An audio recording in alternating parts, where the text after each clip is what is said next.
नमस्कार साथियों, एक बार फिर से आप सभी का हमारे YouTube चैनल पर हार्दिक अभिनंदन और स्वागत है। देखिए साथियों, इस वीडियो में आज बात करेंगे आरबीएससी 7th क्लास हिस्ट्री की जो आरबीएससी बेस्ड जो कोर्स है, जो हिस्ट्री जो 7th क्लास की है, जो टोटल हिस्ट्री एक ही वीडियो में मर्ज करके इस वीडियो को बनाया जा रहा है।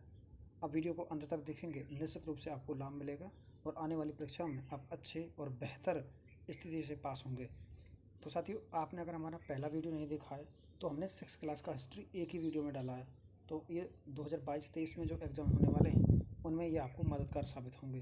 तो देखिए साथियों, अपन बात करते हैं। तो इसमें बात करेंगे हम बृहत्तर भारत, जो बृहत्तर भारत से जो रीट और अन्य तमाम परीक्षाओं में जो प्रश्न पूछ जा रहे हैं उनके संबंध में।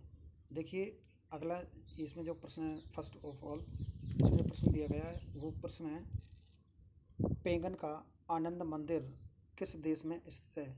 काफ़ी अच्छा प्रश्न है, लगातार परीक्षाओं में पूछ जा रहा है। तो ये म्यांमार यानी वर्मा, कहाँ पर है, ये वर्मा में स्थित है। पिछली बार 2018 की परीक्षा में यहाँ पूछा गया था पेंगन वंश या पेंगन राज्य का संबंध कहाँ से है।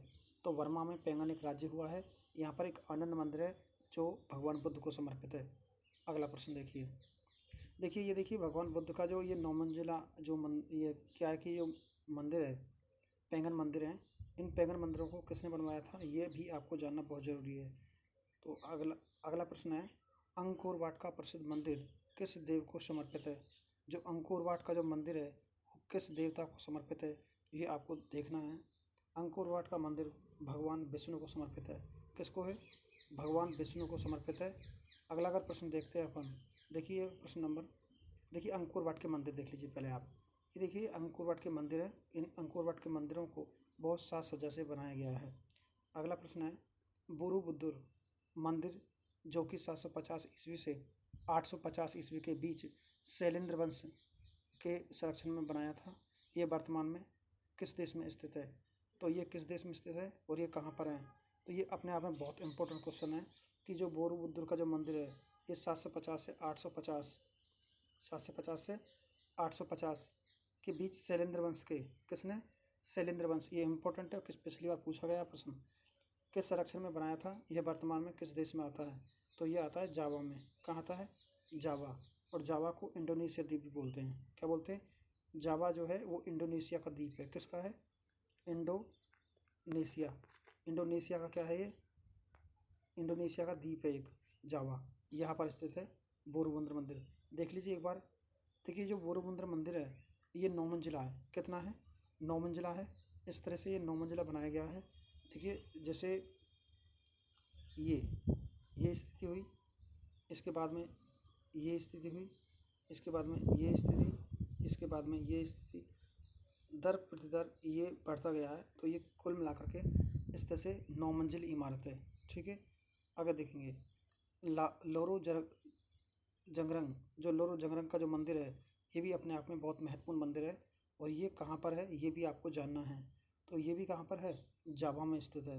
कुल मिलाकर के 3 मंदिर जावा में स्थित हैं और ये तीनों मंदिरों में से 1% परीक्षा में देखने को मिल जाता है। तो आप लोग वीडियो को अच्छे से देखेंगे तो आपको निश्चित रूप से समझ में आएगा और आपको मददगार भी होगी। अगला देखिए बोरोबुद्दुर के जो क्या नाम है इसके मंदिर है, इधर देख लीजिए, लोरो जंगरंग का जो मंदिर है ये मंदिर जावा में स्थित है। कहाँ पर है, जावा में। और ये लोरो जंगरंग के मंदिर हैं और ये किसको समर्पित हैं, लोरो जंगरंग के मंदिर, ये भी आप लोगों को देख लेना है। लोरो जंगरंग का मंदिर ये देखिए भगवान शिव को समर्पित है और ये हिंदू मंदिर है। देखिए अगला प्रश्न है, असमृत है प्राचीन नाम और देश। प्राचीन नाम और देश देखो, फुनान कंबोडिया, वियतनाम, चंपा मलाया मलेशिया, श्याम सिंगापुर। तो इसमें से क्या उत्तर सही नहीं है वो आपको थोड़ा ध्यान रखना है। तो देखिए जो ये श्याम नाम है ना, ये सिंगापुर का नहीं है, तो वो कहाँ का नाम है फिर, ये उत्तर इसका गलत हो जाएगा। तो ये थाईलैंड का नाम है, थाईलैंड। किसका नाम है, थाईलैंड का नाम है। तो अगला प्रश्न देखेंगे 6, भट्टार गुरु की लोकप्रिय मूर्ति हमें कहाँ से प्राप्त हुई है। ये संत अंगस्त्य ऋषि की प्रतीत होती है। तो ये कहाँ से प्रतीत हुई है ये आपको थोड़ा सा देखना है, कहाँ से प्रतीत हुई है। ये देखिए प्रश्न नंबर 6 है, ये भी हमें भट्टार गुरु की मूर्ति जावा से प्राप्त हुई है। तो जावा से हमें बोरोबुद्दुर मंदिर, लोरो जंगरंग मंदिर और मेनदूत मंदिर जो बोधिसत्व को समर्पित है। आगे आने वाला प्रश्न मेरे हिसाब से, तो ये सब चीज़ कहाँ पर है, जावा में स्थित है। देखिए एक बार अगला प्रश्न, प्रश्न नंबर 7। हाँ ये देखिए आया प्रश्न, यह मेनदूत की बोधिसत्व प्रतिमा या मूर्ति कहाँ से प्राप्त हुई है, तो ये भी जावा से प्राप्त हुई है। कहाँ से हुई है, जावा से। तो देखिए अभी हम देख रहे थे बोरोबुद्र मंदिर, बोरोबुद्दूर,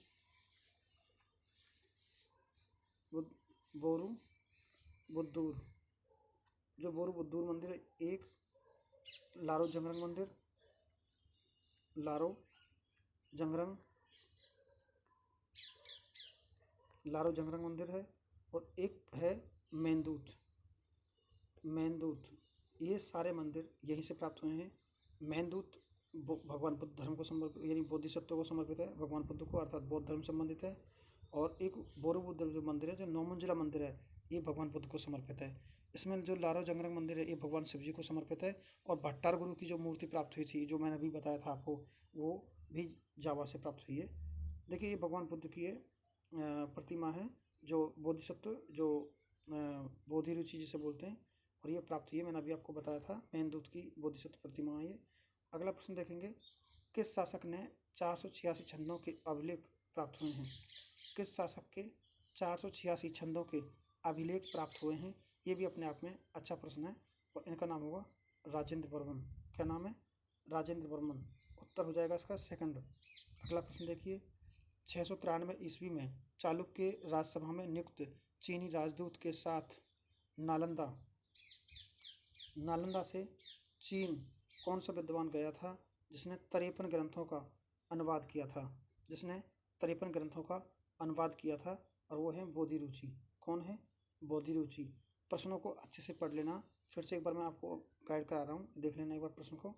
क्या लिख रहा है, 693 ईस्वी में चालुक्य राजसभा से, यानी जो चालुक्य राजसभा थी, उससे एक नियुक्त हुआ था चीनी राजदूत के साथ नालंदा से चीन कौन सा विद्वान गया था, जिसने 53 ग्रंथों का अनुवाद किया था, तो वो है बोधिरुचि। बहुत अच्छा प्रश्न है। अगला प्रश्न देखिए, किस मंदिर में एक के ऊपर एक 9 मंजिली बनी हुई है और सबसे ऊपर एक घंटानुमा स्तूप है। स्तूप की बात आ रही है, तो बौद्ध धर्म से संबंधित निश्चित रूप से। तो ये बोरोबुद्र मंदिर की बात कर रहा है। किसकी बात कर रहा है, जो बोरोबुद्र मंदिर है, इसकी बात कर रहा है। अगला देखिए, अगला प्रश्न नंबर 11। देखिए बोरोबुद्र है, जो ये 9 मंजिला जो इमारत है, मैंने पहले भी आपको वीडियो में दिखाया था इसको, ये है। अगला प्रश्न देखिए, चंपा किस देश का नाम था, तो चंपा किस देश का नाम था, ये भी अपने आप में इम्पोर्टेंट है। चंपा किस देश का नाम था, ये आपको समझना है। तो ये था अन्नाम। अगर ये अन्नाम नहीं दे रहा, इसके अलावा वियतनाम दे रहा, क्या दे रहा, वियतनाम, तब भी चलेगा। अन्ना का जो प्राचीन नाम, जो चंपा का नाम है, वो अन्नाम या वियतनाम है। ठीक है, आपको अच्छे से समझ लेना है।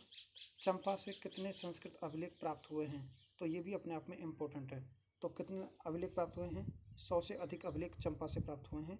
चंपा की राजधानी अंग हुआ करती थी, अंग की राजधानी है चंपा। अगला प्रश्न है, कंबोज के कौन से नरेश ने कुल 326 छंदों के 4 अभिलेख लिखे थे। 326 छंदों के कुल 4 अभिलेख लिखे थे, वो कौन थे, तो ये थे यशोवर्मन। कौन थे, यशोवर्मन। ये प्रश्न पिछली बार पूछा गया है एक परीक्षा में। अगला प्रश्न है, बृहत्तर भारत के समय श्याम नाम से प्रसिद्ध देश वर्तमान में जाना जाता है। जो श्याम नाम से प्रसिद्ध देश है, वो जाना जाता है थाईलैंड के नाम से। मैंने अभी बताया था, श्याम को थाईलैंड के नाम से जाना जाता है। किस नाम से, थाईलैंड के नाम से। अगला प्रश्न, प्रश्न नंबर 15। किस मंदिर में मूर्ति की पंक्तियों की कुल 11 श्रृंखलाएँ हैं और कुल संख्या लगभग 1500 है। एक बार फिर से देख लीजिए, फिर से क्या देखना है, किस मंदिर में मूर्तियों की पंक्तियों की कुल 11 श्रृंखलाएँ हैं, कुल संख्या लगभग 1500 है। कितनी है, 1500। ये उत्तर हो जाएगा बोरोबुद्र मंदिर। तो बोरोबुद्र मंदिर की है। अगला प्रश्न देखिए, किस मंदिर की पत्थर की उत्कीर्ण मूर्तियों की संख्या उनके जीवन काल की मुख्य घटनाओं को अंकित करती है। तो ये क्या है, ये अच्छा प्रश्न अपने आप में। देखिए ये है आनंद मंदिर, यानी जो बर्मा के जो आनंद मंदिर हैं, यहाँ की बात कर रहा है। यानी उत्कीर्ण, ये कह रहा कि किस मंदिर की पत्थर की उत्कीर्ण मूर्तियों की संख्या 80 मानी गई है। तो 80 मूर्ति हैं, उनमें से उनके जीवन की मुख्य घटनाएं अंकित हैं, और वो है आनंद मंदिर वर्मा का। अब देखिए अगला प्रश्न, निम्न में से कौन सा सत्य है। अब ये सत्य और असत्य को आप भली भांति समझ लें और जान लें, ज़्यादा बेटर रहेगा, क्योंकि परीक्षा के दौरान हाँ को ना को हाँ पढ़ लेते हैं। बर्मा और श्याम में बुद्ध धर्म प्रधान था, ये एक प्रश्न हो गया। नेसिया का अर्थ द्वीप है, बिल्कुल ठीक बात है। भारत के शिव सोम विद्यमान कंबोडिया के राजा इंद्रवर्मन के गुरु थे। तो ये सभी ऑप्शन सही हैं। आप इन प्रश्नों को लिख लेना अपने, हो सकता है तो अपनी कॉपी में। अगला प्रश्न है, प्रश्न नंबर है 18। ऐसा किसने कहा कि जिन वास्तुकारों ने आनंद मंदिर का नियोजन और निर्माण किया वे निसंदेह भारतीय थे। यह मंदिर वर्तमान में भारत में स्थित ना होकर या होने पर भी भारतीय मंदिर है। ऐसा किसने कहा था? डीरो साइल ने कहा था। किसने कहा था?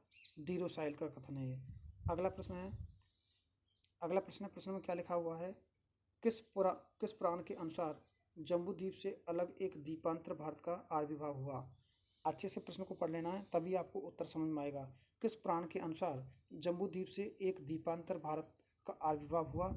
और ये दिया गया है अग्नि पुराण में। किसमें दिया गया है? अग्नि पुराण में। प्रश्न नंबर 20, किस राजा का एक लेख 218 व दूसरा 268 छंदों का है? तो ये किस राजा का है? आप केवल कमेंट करके भी बता सकते हैं किस राजा का है। तो ये है राजेंद्र वर्मन का। किसका है? राजेंद्र वर्मन का। अगला प्रश्न, प्रश्न नंबर 21। देखिए, जावा में नाटक का लोकप्रिय रूप छाया नाट्य कौन सा है जिसके मुख्य कथानक रामायण और महाभारत हैं? तो वह कौन सा छाया नाट्य चलता है जावा में? तो वो है वयंग। इसे आप रीट में आने वाली जो 2022 में जो परीक्षा है, इसके लिए बहुत महत्वपूर्ण प्रश्न है, ये प्रश्न पूछा जा सकता है। अगला प्रश्न देखिए, असुमलित। अब देखिए, सुमलित और असुमलित, इस पर विशेष ध्यान देना आपको। प्राचीन नाम और देश: स्वर्णद्वीप जावा, यानी बकलपुर बोर्निया, लवदेश लाओस, इनमें से कोई नहीं। तो जो 22वां क्वेश्चन है ये क्या है? ए है इसका उत्तर। ए है। ये क्यों है? ये असुमलित है। कैसे असुमलित है? स्वर्ण जो द्वीप है इसको क्या बोलते हैं? इसको स्वर्णद्वीप को जावा नहीं बोलते, तो क्या बोलते हैं फिर इसको? सुमात्रा। स्वर्णद्वीप को क्या बोलते हैं? सुमात्रा। ये लीजिए, ये सुमात्रा बोलते हैं, इसको जावा नहीं बोलते। ठीक है। अगला प्रश्न, प्रश्न नंबर 20। देखिए, हर्षकालीन व बाद का भारत। प्रश्न नंबर 1। अब हर्षकाल से संबंधित जो प्रश्न आएंगे वो बहुत आपके लिए उपयोगी रहेंगे और इम्पोर्टेंट रहेंगे। हर्षवर्धन कब शासक बना? तो 606 ईस्वी में। काफ़ी अच्छा प्रश्न है। आगे देखिए, पुष्यभूति वंश, कौन सा वंश? पुष्यभूति वंश अथवा वर्धन वंश की स्थापना किसके द्वारा की गई थी? तो पुष्यभूति वर्धन द्वारा की गई थी। मैं आपको याद दिला दूं, जो ये पुष्यभूति वर्धन है ये इस वंश का संस्थापक था। इसमें 3 प्रभावी शासक हुए हैं। नंबर 1 प्रभाकर वर्धन, और प्रभाकर वर्धन के 3 संतानें थीं। राज्यवर्धन, एक बेटा था हर्षवर्धन, और एक बेटी थी राजश्री। कौन थी? राजश्री थी। तो आगे इसके बारे में और डिटेल से हम जानकारी देंगे। हर्षवर्धन ने अपनी राजधानी बनाई थी। जो हर्षवर्धन था उसने अपनी राजधानी कन्नौज को बनाया था।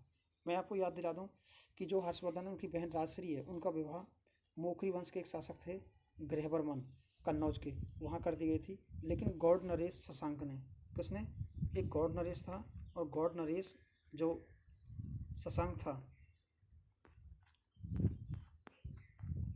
गौड़ नरेश शशांक था, और शशांक के द्वारा गृहवर्मन की हत्या कर दी गई थी। तो उसके बाद में हर्षवर्धन कन्नौज चले जाते हैं और कन्नौज को अपनी राजधानी बना लेते हैं। प्रारंभ में जो वर्धन वंश था उसकी राजधानी जो पुष्यभूति ने बनाई थी वो थी थानेश्वर। ये कुरुक्षेत्र हरियाणा में पड़ता है। अगला क्वेश्चन है, हर्षवर्धन ने प्रत्येक 5 वर्ष बाद कहाँ पर सभा का आयोजन कराया था? तो प्रत्येक 5 वर्ष बाद कहाँ पर सभा का आयोजन करवाया था? ये भी अपने आप में इम्पोर्टेंट है। तो वो करवाया था प्रयाग में। कहाँ करवाया था? प्रयाग में। अगला क्वेश्चन देखिए, हर्षवर्धन की किस सभा को मोक्ष परिषद कहा गया है? मोक्ष परिषद किस सभा को कहा गया है? ये भी अपने आप में अच्छा प्रश्न है। तो आप लोग देखेंगे तो इसका उत्तर भी आप प्रयाग पाएंगे। क्या पाएंगे? प्रयाग। हर्षवर्धन की किस सभा को मोक्ष परिषद कहा जाता है? तो प्रयाग को मोक्ष परिषद कहा जाता है। आगे देखें, कौन सी रचना हर्षवर्धन की नहीं है? रचना की बात कर लेते हैं तो कौन सी रचना है जो हर्षवर्धन की नहीं है? रत्नावली, त्रैदर्शिका, नागानंद, ये तीनों रचना इसी की हैं। और हर्षचरित, जो हर्षचरित है ये इसके दरबारी कवि बाणभट्ट की है। किसकी है? बाणभट्ट की है। और हर्षचरित ने, जो हर्षचरित लिखा है इसने बाणभट्ट ने, इसके साथ में इसने एक और ग्रंथ लिखा है, उसका नाम है कादम्बरी। कौन सा है? कादम्बरी। इस चीज़ को आप अच्छे से नोट करते चलना, बहुत अच्छा प्रश्न है और पेपर में पूछा भी जाएगा। हर्ष का राज्य किस में विभक्त था? वेरी इंपॉर्टेंट, अच्छा प्रश्न है, जरा देखना इसको। प्रांत, भुक्तियाँ, विषय और ग्राम, ये इसमें बटा हुआ है। एक शासक होता है चोल, चोल, और एक होता है पल्लव, पल्लव। देखिए, जो चोल साम्राज्य थे वो मंडल और नाडु में बटा हुआ था, और जो पल्लव वंश है वो राष्ट्र, कोट्टम और ग्राम में बटा हुआ था।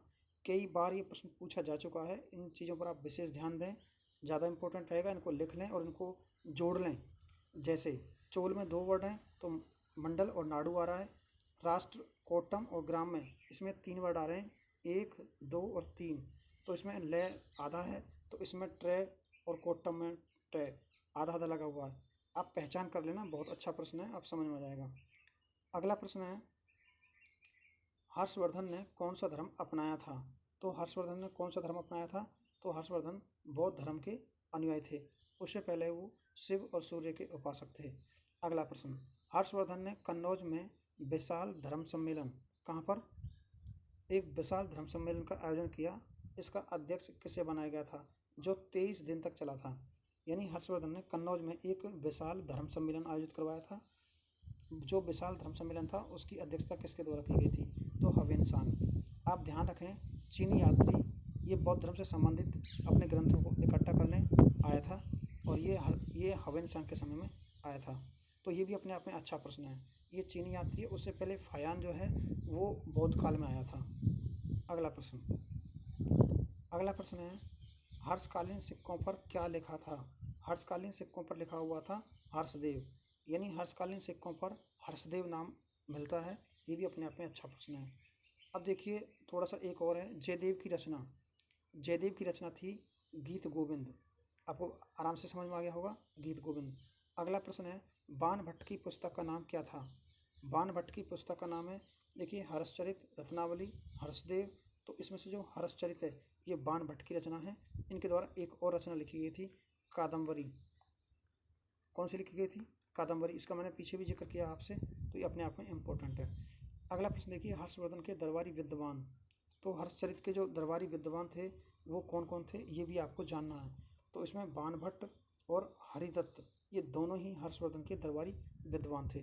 कई बार आपने बाणभट्ट का नाम सुना है लेकिन इसका नाम नहीं सुना, तो ये अपने आप में इम्पोर्टेंट है।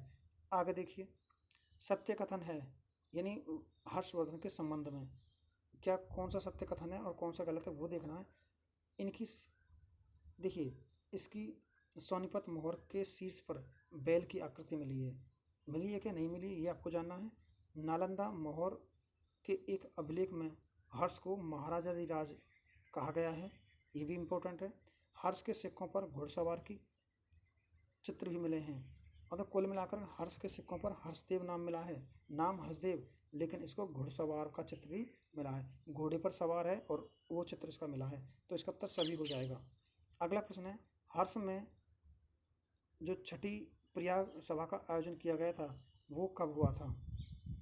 तो वो हुआ था 643 में। जो छठी प्रयाग महासभा का आयोजन किया गया था वो हुआ था 643 में। अगला प्रश्न देखिए, कौन सा नालंदा विश्वविद्यालय का पुस्तकालय है? तो ये प्रश्न एक बार फर्स्ट ग्रेड में पूछा गया था। जब फर्स्ट ग्रेड में पूछा गया था तो ये प्रश्न किसी में भी आ सकता है। और एनसीईआरटी बेस्ड जो पुस्तक हैं वो आपके लिए लाभकारी, हितकारी और आगे आने वाले समय में आपको सफलता दिलाने वाली रहेंगी। देखिए, रतन सागर, रतन दधी और रतन रंजक ये नालंदा विश्वविद्यालय के पुस्तकालय के ही भाग हैं। और नालंदा विश्वविद्यालय का जो पुस्तकालय है वो 9 मंजिला है। कितना मंजिला है? 9 मंजिला। अगला प्रश्न देखिए, कौन सा हर्षकालीन कर नहीं है? तो हर्षकालीन जो कर नहीं था वो आपको देखना थोड़ा सा कौन सा नहीं है। खुम्स, भाग, बलि और हिरण्य। तो इसमें से जो खुम्स है ये किसका नहीं है? हर्ष का नहीं है। भाग, बलि और हिरण्य प्रकार के कर थे जो हर्ष के समय में लिए जाते थे। अगला प्रश्न है, चीनी यात्री ह्वेनसांग किसके समय भारत आया था? ह्वेनसांग की बात हो रही ना कि फयान की। तो हयान जो ये किसके समय में आया था? ये हर्षवर्धन के समय में आया था ह्वेनसांग, क्योंकि इन्होंने जो एक महामोक्ष परिषद जो हुआ था कन्नौज में, उस धर्म सम्मेलन में इन्होंने अध्यक्षता भी की थी, मैं पीछे बता चुका हूँ। पुलकेशन द्वितीय था, तो चालुक्य नरेश पुलकेशन द्वितीय। आप लोग देखेंगे हर्षवर्धन की बढ़ती सीमाओं के तहत तो पुलकेशन द्वितीय ने क्या हुआ था, उसे परास्त कर दिया था नर्मदा नदी के दक्षिण में। ये भी प्रश्न कई बार पेपरों में पूछा जाता है। तो चालुक्य नरेश पुलकेशन द्वितीय थे। अगला प्रश्न क्या है, राष्ट्रकूट वंश की स्थापना किसने की थी? तो राष्ट्रकूट वंश की स्थापना दंतीध्रुव द्वारा की गई थी। अपने आप में अच्छा प्रश्न है। देखिए एक और अच्छा प्रश्न आ रहा है, राष्ट्रकूट वंश की स्थापना किसने की थी? तो ये अभी मैंने बता चुका हूँ, दंतीध्रुव, है ना। रिपीट हुआ है क्वेश्चन। हाँ, एक और प्रश्न देखिए, कृष्ण तृतीय, ध्रुव, गोविंद, अमोघ वर्ष किस राजवंश के शासक थे? तो ये किस राजवंश के शासक थे ये आपको देखना है। तो ये राष्ट्रकूट से संबंधित है। कृष्ण तृतीय, गोविंद यानी ध्रुव शासक था राष्ट्रकूट, जिसने मिहिर भोज के दक्षिण विजय पर रोक लगा दी थी। पढ़ा होगा आप लोगों ने, आगे भी देखना। ये लिखा हुआ है, किस चोल शासक ने पल्लवों को हराकर उनकी राजधानी कांची पर अधिकार कर लिया था 885 में? यानी किस चोल शासक ने पल्लवों को हराकर उनकी राजधानी कांची पर अधिकार कर लिया था? ये भी आपको जानना बहुत ज़रूरी है। तो ये क्या थे? आदित्य प्रथम। कौन था? आदित्य प्रथम इसका उत्तर हो जाएगा। बार बार रिपीट करना, वीडियो को बार बार देखना और इसे लिख लें तो ज़्यादा बेटर रहेगा। क्वेश्चन नंबर 23, पुलकेशन द्वितीय यानी पुलकेशन द्वितीय ने किस पल्लव शासक को हराया था? पुलकेशन द्वितीय ने किस पल्लव शासक को हराया था? और ये इसका उत्तर हो जाएगा महेंद्र वर्मन। लेकिन महेंद्र वर्मन के पुत्र आगे आते हैं और पुलकेशन द्वितीय को पराजित कर देते हैं। ये भी आपको मिलेगा। देखिए 753 ईस्वी में राष्ट्रकूटों से पराजित होकर चालुक्य ने पुनः कब राजसत्ता स्थापित कर ली थी? तो कब की थी? 973 में। तो वो कौन था चालुक्य शासक? तो वो था, देखिए 973 ईस्वी में स्थापित की थी। अगला प्रश्न देखिए, चालुक्यों ने अपना राज्य पुनर्स्थापित करने के पश्चात किसे अपनी राजधानी बनाया था? चालुक्य ने अपना राज्य पुनर्स्थापित करने के पश्चात किसे राजधानी बनाया था? तो वो बनाया था कल्याणी को। कल्याणी के चालुक्य सुने होंगे आप लोगों ने, बिल्कुल। अगला प्रश्न है, असत्य है, असत्य को छुटवारा है ये। चालुक्य राजा नर्मदा नदी से, चालुक्य जो राज्य है वो नर्मदा नदी से कृष्णा नदी तक फैला हुआ था। चोल वंश कृष्णा और कावेरी के बीच समुद्र तट पर स्थित था। राष्ट्रकूट वंश नर्मदा नदी के दक्षिण में एमएच अर्थात महाराष्ट्र में फैला हुआ था। पल्लव वंश उत्तरी भारत का राजवंश है। तो ये अपने आप को जो फोर्थ वाला ऑप्शन ये दिख रहा है, ये अपने आप में बिल्कुल गलत है। क्यों गलत है? क्योंकि पल्लव वंश उत्तर भारत का राजवंश नहीं है, ये मध्य और दक्षिण भारत का राजवंश है। अगला क्वेश्चन देखिए, आगे देखा है चोल वंश का प्रतापी शासक। जो चोल वंश का जो प्रतापी शासक था वो कौन था? तो वो था राजेंद्र प्रथम। चोल वंश का संस्थापक है विजालय, लेकिन चोल वंश का जो प्रतापी शासक था उसका नाम था राजेंद्र प्रथम। अगला प्रश्न देखिए, गंगे कौंड की उपाधि कौन धारण करता है? देखिए दो तीन उपाधियां हैं, दोनों तीनों उपाधियां आपको याद रखनी है। गंगे कौंड कौन है, इन सब के बारे में जानना है आपको। तो गंगे कौंड कहा जाता है गंगा को विजित करने वाला राजेंद्र प्रथम। कौन था? राजेंद्र प्रथम था, इसे गंगे कौंड कहा जाता है। आगे देखेंगे अगला प्रश्न। तो ये देखिए, पल्लव राजवंश, कौन सा? पल्लव राजवंश ने राज्य को किस इकाई में नहीं बांटा था? तो पल्लव ने किस इकाई को नहीं बांटा था इसको, ये आपको देखना है। तो राष्ट्र था उसका कोट्टम था और ग्राम था, लेकिन नाडु जो था वो सिर्फ और सिर्फ, नाडु किसका था? नाडु था चोलों का। किसका था? चोल का है नाडु, इनका नाडु नहीं है। तो ये आपको स्पष्ट हो गया होगा, पीछे आया था मैंने समझाने की कोशिश की थी आपको। हाँ, वातापी का विरूपाक्ष मंदिर किस राजवंश ने बनवाया था? वातापी का जो विरूपाक्ष मंदिर है वो किस शासकों ने बनवाया था या किस राजवंश ने बनवाया था? तो वो थे चालुक्य। कौन थे? चालुक्य। अगला प्रश्न देखिए, मिहिर भोज किस राजवंश का प्रतापी शासक था? तो मिहिर भोज किसका हो गया? गुर्जर प्रतिहार का। मिहिर भोज गुर्जर प्रतिहार का शासक था। ग्वालियर प्रशस्ति मिहिर भोज की है, बहुत इंपॉर्टेंट क्वेश्चन आता है उधर से भी। चंद्रदेव किस राजवंश का संस्थापक था? चंद्रदेव तो आप लोगों को पता होगा, गहडवाल वंश के संस्थापक चंद्रदेव थे, और इसका जो अंतिम शासक है वो जयचंद माना जाता है। देखिए और प्रश्न, कम्बन रामायण किस भाषा में उल्लेखित है? जो कम्बन रामायण है वो तमिल भाषा का है। किसका है? कम्बन रामायण तमिल भाषा का है। अपने आप में ये भी अच्छा प्रश्न है। किसका है? तमिल भाषा का। अगला प्रश्न देखिए, भारवी की पुस्तक कौन सी है? तो भारवी की जो पुस्तक है, देख कर ही प्रश्न को आपको समझ आ जाना चाहिए, किरातार्जुनीयम। क्या है? किरातार्जुनीयम। कल्याण की राजतरंगिणी और शिशुपाल वध किसकी है? माघ की। ये सब आपको जानना बहुत जरूरी है। अगर आपसे एक प्रश्न भी छूट रहा है तो वो आप लिख लेना।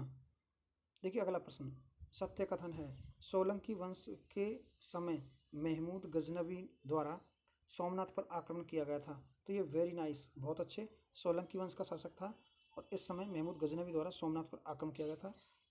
पाल वंश के काल में विक्रमशिला विश्वविद्यालय की स्थापना हुई थी, जो धर्मपाल द्वारा की गई थी। ये भी अच्छा प्रश्न है।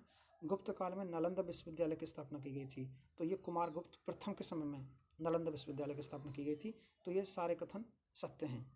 अगला प्रश्न देखिए, अगला प्रश्न है 36वां है, पृथ्वीराज चौहान तृतीय ने चंदेल शासक परमृदिदेव को पराजित किया था 1182 में। इस समय जो चंदेल शासक था परमृदिदेव, इनके दो बहुत इम्पोर्टेंट, महत्वपूर्ण और दमदार जो सेनापति थे, आला और ऊदल।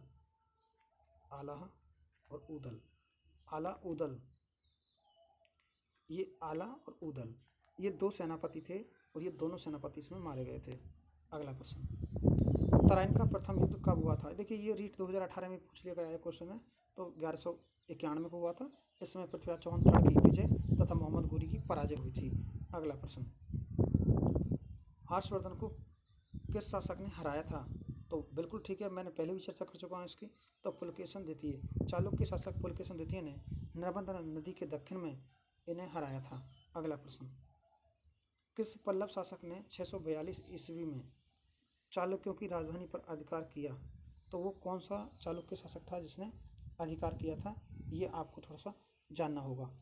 तो ये कौन सा है, एक बार फिर से आप कमेंट करके भी बता सकते हैं मेरे को। तो ये है नरसिंह वर्मन। कौन है? नरसिंह वर्मन। अगला प्रश्न देखिए 40, पल्लवों की अधीनता ने चोल को मुक्त कराया था। पल्लवों की अधीनता ने चोलों को मुक्त कराया था, यानी पल्लवों की अधीनता से चोलों को मुक्त कराया था। तो ये किसने कराया था? ये भी अपने आप में अच्छा प्रश्न है। तो इनका उत्तर क्या हो सकता है, ये देखिए आप। तो इसका उत्तर हो सकता है विजालय, क्योंकि विजालय चोल वंश के संस्थापक माने जाते हैं। अगला है, अगला प्रश्न क्या है? 41 है, चोलों का राज्य किस में विभक्त था? तो चोलों का जो राज्य था वो मंडल और नाडु में था। मैं पहले भी इसे बता चुका हूँ, एक बार फिर से, राष्ट्र, कोट्टम और ग्राम। तो इसमें पल्लव है, पल्लव में 3 वर्ड आ रहे हैं ये वाले। तो और ले आधा आ रहा, इसमें भी आधे आधे आ रहे हैं। दो प्रांत, भुक्तियाँ, विषय और ग्राम, ये हर्षवर्धन का शासन व्यवस्था था। अगला प्रश्न, अगला प्रश्न है, और अगला प्रश्न इस प्रकार है, आला व उदल किस वंश के शासक थे? तो ये चंदेल शासक परमर्दिदेव के शासक थे, यानी सेनापति थे। ये मैं आपको पहले भी अवगत करा चुका हूँ। अगला प्रश्न देखिए, अगला प्रश्न है, गहडवाल वंश का अंतिम शासक। तो गहडवाल वंश के संस्थापक तो थे चंद्रदेव, अभी इससे पहले प्रश्न आया था, लेकिन इसका अंतिम शासक था जयचंद।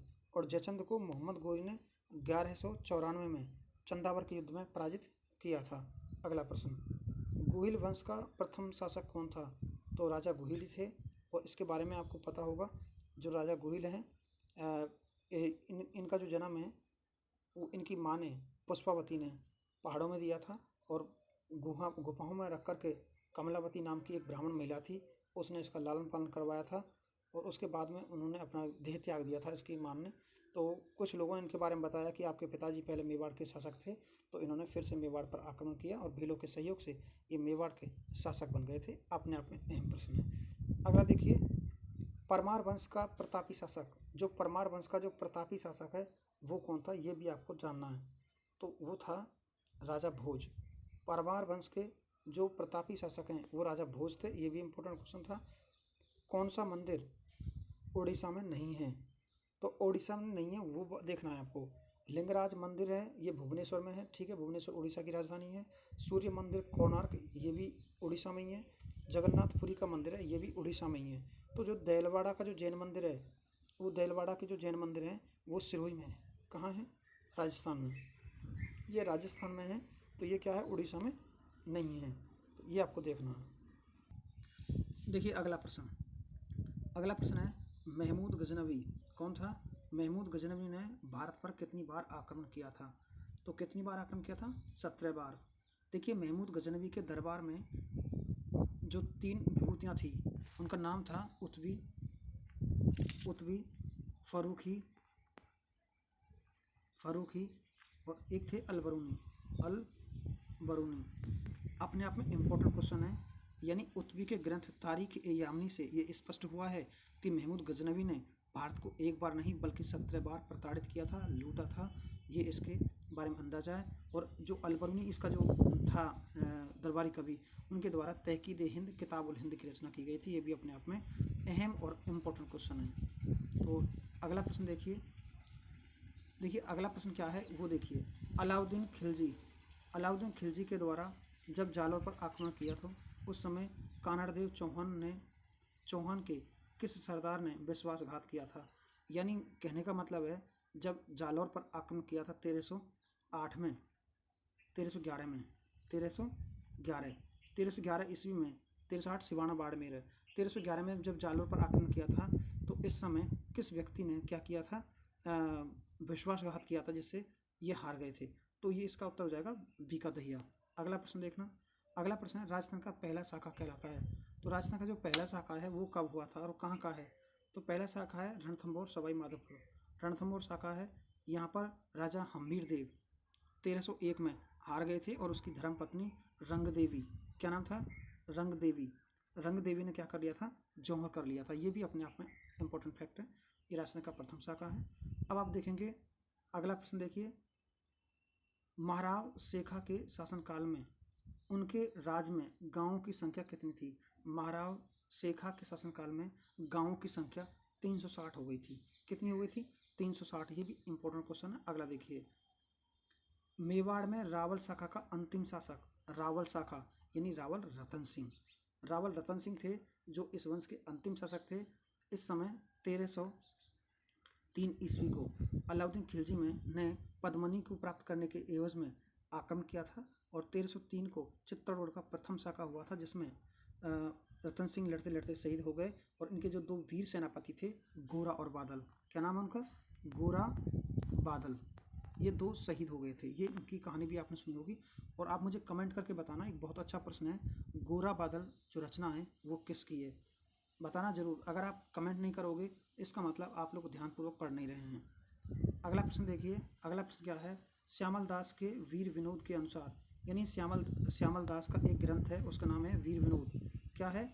वीर विनोद के अनुसार राणा कुंभा ने 84 दुर्गों में से कुल कितने दुर्गों का या किलों का निर्माण करवाया था? तो ये प्रश्न बहुत बार पूछा जा चुका है। 32 इसका उत्तर होगा। अगला प्रश्न है, अलाउद्दीन खिलजी के द्वारा मेवाड़ पर अधिकार करने के पश्चात सिसोदा गांव के रहने वाले हम्मीर ने चित्तौड़ को पुनः कब विजित कर लिया था? ये अच्छा प्रश्न है। तो 1326। आप लोगों ने पढ़ा होगा, तो 100% हमने पढ़ाया भी है इसको। अगला प्रश्न है, चीन की दीवार के बाद विश्व की दूसरी सबसे लंबी दीवार वो किसकी है? तो वो हो जाएगा कुंभलगढ़ दुर्ग की। देखिए साथियों, इसकी 36 किलोमीटर, कितनी है? 36 किलोमीटर है। और इसके बारे में बताया जा रहा है कि 6-7 घुड़सवार इस पर एक साथ दौड़ा जा सकते हैं। ये बहुत छोटी नहीं है, मतलब बहुत सकरी नहीं है, बहुत चौड़ी है। और लंबाई इसकी बहुत ज़्यादा है, 36 किलोमीटर बहुत ज़्यादा हो जाता है। और ये चीन की दीवार के बाद विश्व की सबसे बड़ी दीवार है, कुंभलगढ़ दुर्ग की। हम्मीर देव चौहान गद्दी पर बैठा था। तो हम्मीर देव गद्दी पर 1282 ईस्वी में बैठा था और 1301 में ये इसका पतन हो गया था। ये भी आपको ध्यान रखना। अगला देखिए। भारत में मोहम्मद गोरी 1206 को अंतिम अभियान किसके विरुद्ध था? मोहम्मद गोरी का जो अंतिम था, एक बार पहले मैं आपको बता देता हूँ, 1191, 1192, 1194 और 1106। ये इसके क्या इंपॉर्टेंट माने गए हैं। 1191 तराइन का प्रथम युद्ध, 1192 में तराइन का द्वितीय युद्ध, और 1194 में चंदावर का युद्ध जिसमें ये जयचंद्र को पराजित करता है, और 1106 में खोखरों के विरुद्ध इनका आक्रमण था, और खोखरों के विरुद्ध इसमें इनका देहांत हो गया था, इनका मतलब इनकी मृत्यु हो गई थी। अगला देखिए, अगला प्रश्न है हमीरदेव चौहान ने भीम रस के किस शासक को पराजित किया था? यानी भीम रस के किस शासक को पराजित किया था, ये अपने आप में अच्छा प्रश्न है। इसका उत्तर क्या होगा, एक बार अनुमान लगाइए। वैसे इसका उत्तर अर्जुन है। क्या है इसका उत्तर? अर्जुन। क्या है भाई इसका उत्तर? अर्जुन है। तो अगला प्रश्न देख लीजिए, अगला प्रश्न देखिए, कौन सा क्रम सही है? मतलब जो सल्तनत काल में जो शासक आए थे उनका क्रम कौन सा सही है, ये आपको जानना है। तो ये जानना है आपको। देखिए, क्या खिलजी वंश पहले आया था? खिलजी वंश, तुगलक वंश, गुलाम वंश और इसके साथ में सैयद वंश और लोदी वंश? नहीं, पहले आया था गुलाम वंश। देखिए, गुलाम वंश यानी मोहम्मद गोरी अपने गुलाम सेनापति कुतुबुद्दीन ऐबक को भारत सौंप गया था। तो जो कुतुबुद्दीन ऐबक है भारत का पहला मुस्लिम शासक है, क्योंकि महमूद गजनवी और मोहम्मद गोरी केवल आक्रमणकर्ता थे, इन्होंने शासन नहीं किया था। इसलिए गुलाम वंश जो है, इलबरी वंश भी कहा जाता है इसको, मामलुक वंश, दास वंश आदि नाम से जाना जाता है। और इसके बाद में खिलजी वंश, जिसके संस्थापक खिलजी वंश के जलालुद्दीन खिलजी थे। तुगलक वंश, और तुगलक वंश के संस्थापक कौन थे, ये मुझे कमेंट करना। सैयद वंश, ये सैयद वंश खिज्जर खां के द्वारा चलाया गया था। लोधी वंश बहलोल लोधी द्वारा चलाया गया था। तो ये इसका सही क्रम है, सेकंड वाला उत्तर। अगला प्रश्न देखेंगे, हमीरदेव चौहान ने मेवाड़ के किस शासक को पराजित किया था? हमीरदेव चौहान ने मेवाड़ के किस शासक को पराजित किया था, ये भी आपको जानना है। तो इसका उत्तर होगा समर सिंह। अगला प्रश्न देखिए, हमीर रासो किसके द्वारा लिखा गया था? तो हमीर रासो लिखा गया था यानी जोधराज द्वारा। हमीर रासो जोधराज। और हम अगर बात करते हैं, अगला प्रश्न और आएगा, नैनचंद सूरी द्वारा क्या लिखा गया फिर? तो नैनचंद सूरी द्वारा हमीर विजय लिखी गई है। मैं आपको आगे आने वाले समय में बताऊंगा उसको। अगला प्रश्न, खिलजी वंश जलालुद्दीन खिलजी हमीरदेव चौहान पर कितनी बार आक्रमण करता है? तो ये 2 बार आक्रमण करता है। कितनी बार आक्रमण करता है? 2 बार। जो खिलजी वंश का जो जलालुद्दीन खिलजी है वो हमीरदेव पर 2 बार आक्रमण करता है। रणथंभौर अभियान के दौरान अलाउद्दीन खिलजी का कौन सा सेनानायक मारा गया था? ये प्रश्न पिछली बार सेकंड ग्रेड, फर्स्ट ग्रेड और थर्ड ग्रेड में पूछ लिया गया। तो उनका उत्तर होगा नुसरत खां। कौन था? नुसरत खां था। इसके बाद में अगला प्रश्न और 17वां प्रश्न है, राणा कुंभा का 1437 ईस्वी में सारंगपुर युद्ध मालवा के किस सुल्तान के साथ हुआ था? तो ये महमूद खिलजी फर्स्ट, एम के फर्स्ट, यानी एम के फर्स्ट। तो महमूद खिलजी फर्स्ट के मध्य हुआ था और इसे इसने पराजित कर दिया था, जिसके उपलक्ष्य में इन्होंने क्या बनवाया था? विजय स्तंभ का निर्माण करवाया था। ये अपने आप में इम्पोर्टेंट फैक्ट है। और विजय स्तंभ की बात करते हैं तो जो वो है 9 मंजिला है, 122 फीट ऊंचा है और इस पर अल्लाह अल्लाह सब अंकित किए गए हैं। कुछ ऐसा प्रश्न प्रमाण मिलते हैं और इसे क्या है, मूर्तिकला का विश्वकोश भी कहा जाता है। अच्छा है, हमीरदेव चौहान ने अपने जीवन काल में 17 युद्ध किए, जिनमें से वह कितने युद्धों में विजय रहा था? हमीरदेव चौहान, आप लोगों को पता होगा कि 1301 में जो साका हुआ था रणथंभौर में, जो किसके नेतृत्व में हुआ था? अलाउद्दीन खिलजी के नेतृत्व में। ये युद्ध हार गया था, बाकी सभी युद्धों में ये विजय रहा था। तो कुल मिलाकर ये 16 युद्ध जीता था। अगला प्रश्न देखना, महमूद गजनवी ने सोमनाथ पर आक्रमण किया था, तो 1025। अच्छा प्रश्न है। महमूद गजनवी जो हैं इन्होंने यहीं पे आक्रमण नहीं किया था। तो फर्स्ट में इनका आक्रमण था लगमान गुजरात 1001 ईस्वी को। इसके बाद में इसके जो इम्पोर्टेंट आक्रमण थे, तो 1014 को इन्होंने थानेश्वर को लूटा था।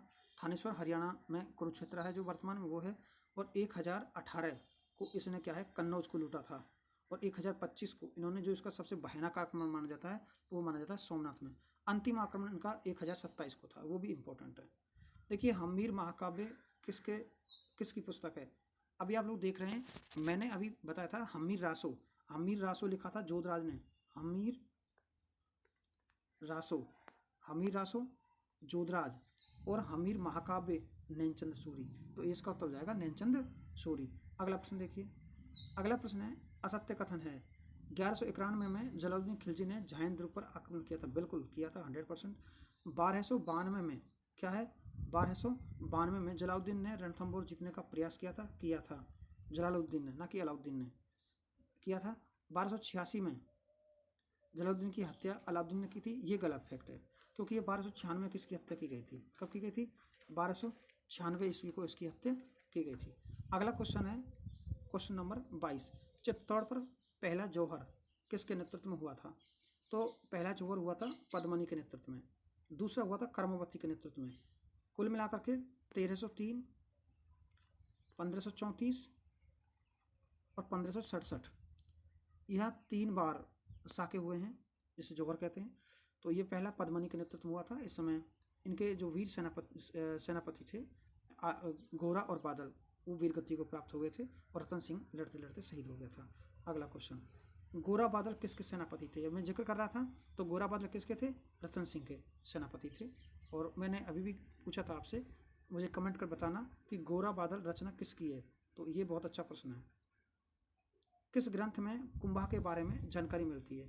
तो कुंभा के बारे में बात कर रहे हैं तो एकलिंग महात्म्य जो है, इसमें रसक प्रिया और कुंभलगढ़ प्रशस्ति, कुल मिलाकर इन तीनों से संबंधित हैं ये, और तीनों का संबंध इसी से है। अगला प्रश्न देखिए, इसका उत्तर हो जाएगा सभी। अगला प्रश्न, भारतीय कला के इतिहास में स्वर्णिम काल, भारतीय कला के इतिहास में स्वर्णिम काल किसका माना गया था? तो ये किसका माना गया था? राणा कुंभा का। इंपॉर्टेंट शासक थे। देखिए, भारत के राजवंश व मुगल। पानीपत का प्रथम युद्ध कब हुआ था? तो 1526 ईस्वी को। देखिए, पानीपत के 3 युद्ध हुए थे, 1526, 1556 और 1761। तो इन सब के बारे में आपको डिटेल से जानकारी मैं आगे भी दूंगा, आगे भी वीडियो में आगे प्रश्न वगैरह पूछे जाएंगे। तो अगला प्रश्न है, पानीपत का द्वितीय युद्ध कब हुआ था? तो 1556 को हुआ था। इसमें क्या है, जो अकबर के जो सेनापति, अकबर के जो वीर रक्षक बैरम खां और हेमू उर्फ हेमचंद्र जो रेवाड़ी के शासक थे, उनके मध्य हुआ था। इसमें हेमू को आँख की पुतली में तीर लग गया था और वो क्या हुआ? पराजित हो गया था। महाराणा प्रताप के घोड़े का नाम क्या था? देखिए, घोड़े की बात हो रही है तो घोड़ा था चेतक।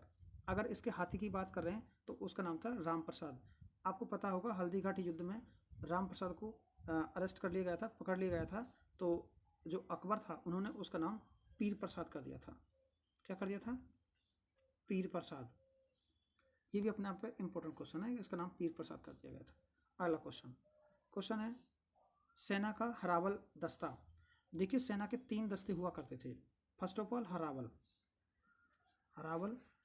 सेकंड हरावल के बाद में लास्ट वाला भाग है, इसके बाद एक और है ढोलान, और एक है चंदावल। ये क्या है जरा देखना। हरावल जो आगे का भाग होता है उसे हरावल, चंदावल जो पीछे का भाग होता था चंदावल, और जो मध्य का भाग होता था उसे ढोलान कहा जाता है। हल्दी घाटी युद्ध में ढोलान भाग का संभाल रहे थे वो थे महाराणा प्रताप। तो आप लोगों को समझ में आ गया होगा कि सेना का हरावल भाग कौन सा है। तो सेना का जो अग्रिम भाग है वो क्या कहलाता है? हरावल कहलाता है। अगला क्वेश्चन देखिए, महाराणा प्रताप का जन्म कब हुआ था? तो ज्येष्ठ माह कृष्ण पक्ष तृतीया विक्रम संवत 1597।